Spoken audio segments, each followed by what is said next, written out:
Good evening. Tonight we are going to be talking about all things Facebook ads, or at least some things Facebook ads. I decided I wanted to try Facebook ads. Those of you that have read my articles know I'm a complete cheapskate. I don't like paying for anything. But I decided I needed to at least try this because I know you could get it real focused. And it can be tough sometimes, like Twitter, your website. There are some strategies you can use to bring people to you for free. You just have to actually put in the work and be creative. With Facebook, sometimes it can be tougher to build up that initial little thing. There's just not as many mechanisms as there are for bringing people to you. You always have to put up good content, this and that. But one of the things you can try running contests, or you can try ads. So I decided, hey, we'll run the ads. I looked to see if I could find a coupon like I used for the Google for the free $50 credit, and I actually couldn't find any free. I found a bunch of sites that listed codes. None of them worked. I found another site that was actually selling $50 vouchers for 18 bucks. I'm like, still seems like a little much. Then I'm like, maybe I can find something cheaper. Then I looked and I found one site that had a real high Alexa rank, so I knew that a lot of people were using that. It made me feel a little more confident that it was legitimate. And they were selling $50 Facebook coupons for $7.95, and it said you had to be like a new to Facebook ad person, which I was. I had never run ads before, and you had to use it within 15 days. Not the ad had to be completely done within 15. I think I had like 90 days for that, but you couldn't just buy it and then save it. I'm like, oh, I'm going to do it right now. So I bought that. It was a little under $8. Applied it to my account, worked like a champ. $50 free AdWords credit. So I'm not saying hey go do that, but yeah, I did and would again in a heartbeat if I was a new Facebook client. Again, I'll include the ad to that when I actually post this in the article, or the link to that. Excuse me. So you can see up here, to come here, I create a Facebook ad. Okay, it brought me to this page right here. Up here for the destination, you can choose an external page if you want your ad to take them to a page outside of Facebook. I don't want that. I'm trying to get people to the Facebook page. That's the whole purpose of this. Otherwise, I'd be using Google AdWords or something else. So, and then you choose to the different fan page you want. I want Lizzie Ford Books as the fan page, so I'll leave it there. The type and the story type, these are like the sponsored stories, and basically it makes the ad like whatever the last thing was you posted on your wall or your article or this or that in there. I wouldn't worry about that too much. We're just going to stick with the traditional Facebook ad and Facebook ad pages, so we'll leave it right there. The destination tab is the tab on your site where you want them to go. We'll make that welcome. The title is what's displayed up here. I think for an external link, you can actually choose it for this. I don't know if I can modify it or not. I didn't worry about it on the one that I did. And then the body of the text, like right here, you can see the little sample of your ad. So the body, and there we go. So we've modified it. So we'll do a test. There we go. What you should choose is the picture, and what you should choose is the words may vary depending on what you're trying to accomplish. Basically, when you do an ad, there's one of two things you're trying to accomplish. You either want people to click on the little like button of your ad to like your page, and the reason you may want to do that is I may not want to capitalize on them right now, but then at least I've made that connection with them. So now every time I push out content on my page, it'll go to them. But if I'm not interested in just getting the likes, if I actually want them to come through my page now, I think I've got something I'm offering them, this and that, then you're going to go for people to actually click on your ad. And the strategies can vary. If I wanted people to just like it, then maybe I word my ad, I put a picture of one of Lizzie's books in the picture and say, hey, press like if you like, romance books. And so trying to get people to like the ad. Whereas if I'm actually trying to draw people into the site, then maybe I use different wording. I don't say press like. It's, click here if you want to come get a free romance book or whatever. It's up to you. Choose an appropriate image. For the ad that I did yesterday for Lizzie's first one, I choose one of her book covers, the latest one that we just did. So, I thought it was snazzy looking, but I'll probably play with it a little bit more.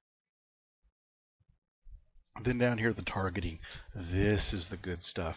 So right now, the ad in its current state, if I was to go it, it's going to a show or an estimated reach of 135 million people.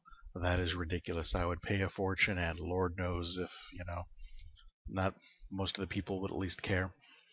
So you want to get that down as small as possible, so you can A, get everything targeted and focused as possible, so you showing the people you want to, and B, to get it a little cheaper, hopefully. So the country, United States, maybe I want to add United Kingdom, maybe I want to add Australia. Then Canada, which a lot of Canada's French, but there's a spot where you can actually choose the language down here. So you can see it's 185 million. Still, okay. For Lizzie's books, most of the readers are women. Like I said, I've read it, I like it. I am not the demographic. So women. We've got that down to 101 million. Okay. By default, 18 to any.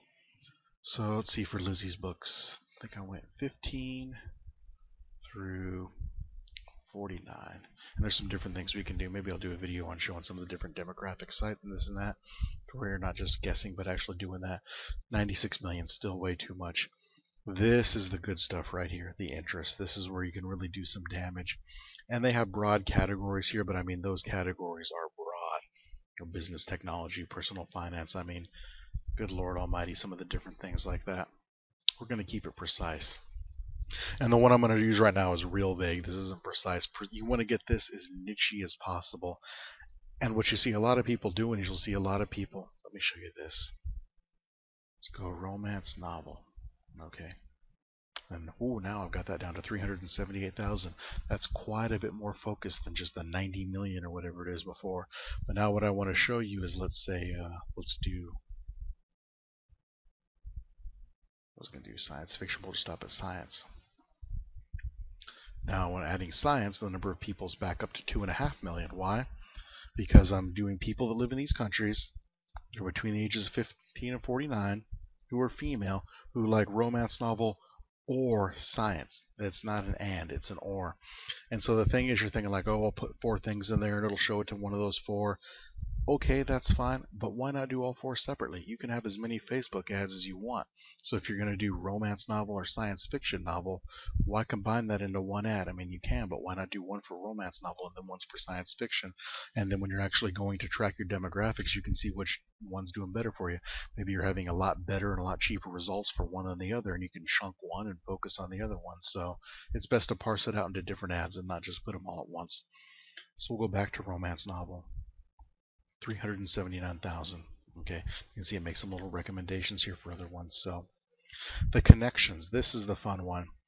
Anyone by default, only people who are not fans of Lizzie Ford books, only people who are fans of Lizzie Ford books. This one right here wouldn't worry about too much. So you're thinking anyone, but the thing is, why would I, if, my goal, it depends on what your goal is. If your goal is, hey, I want to get likes and bring new people to my page, so why am I showing it to people who are already Lizzie Ford fans? They're already fans. I've already got them as part of my thing. Vice versa, though, I could come back later on and do the exact opposite. I may want to show an ad to people that are already Lizzie fans to, hey, here's a new book, here's this, here's that. So for right now, I'll target people who are not fans of Lizzie, and it won't make too much of an impact. 378, 160. Okay.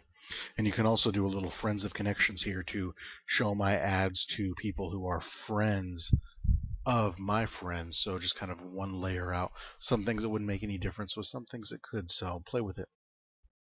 Advanced demographics, not worried about that too much. What I will do, though, since we added Canada, is that in English is the language.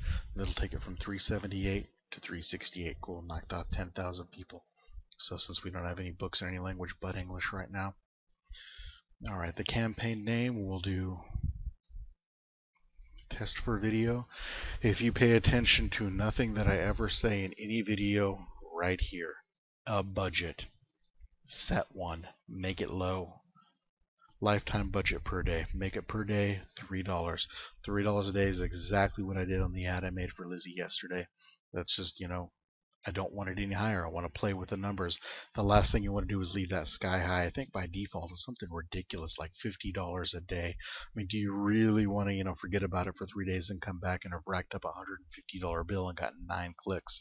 It's just keep it low, Don't do anything dumb. Just, keep it low, play with it. You can always expand it. So I've just heard so many horror stories of people racking up insane Google AdWords bills because they really didn't pay attention or didn't quite understand what they were doing. Campaign schedule, run it starting today. Yes. Alright. This is probably the most important part besides the set a daily budget. It's the pricing. You have 2 options here. They're the exact same for pretty much every ad on the internet. It's the same as the AdSense that we covered. It's pay per click or pay per impression. Pay per click right now by default is recommending a max bid of, 154, which is it's saying, hey, you should probably agree to pay up to $1.54 for every click through. Is that worth it for you? That is completely up for you to decide. And then you see the range here, suggested bid $1.09 to 202. I would probably lower this down some. Even if I was going to use a CPC, I would probably move it lower to this. I would make it like 120. So that's one option that you have. The other option is pay per impression. And this is, you're not paying per click, you're paying per 1,000 times it's shown. So you're thinking like, ooh, this is way cheaper. You know, you saw recommended 154 down to recommended 45, and that's per 1,000 impressions. Score. Impressions go insanely quick. The ad I set up yesterday, you know, it's only been running a day and a half now, but it was pay per impression. I did this one. Okay, I set a low bid. You had pay per 1,000 impression, and then I looked, and you know, I had reached my daily limit, gone over. I'm like, wow, you know, and it had shown the ad to 8,000 people, and you're like, okay, if it's shown it to 8,000 people, but then it's shown it, or no, excuse me, it was like 3,000 people, but then it had shown it an average of 9 times each to every one of them. And so, you know, one day doing a real specific niche, all of a sudden, you know, I've had 22,000 impressions. So, I mean, these can add up quick. So don't think like, oh, I'm just going to do that. So once again, you know, set your daily budget, play around with it, try some different things. So, and then once it's done, just place your order. You may have to add your payment thing if it's your first time. Be sure to add your coupon code if you got one. And then we'll go over the Facebook metrics ad in a different video or a different date. But I hope this helped. If you have any questions, let me know. Thank you.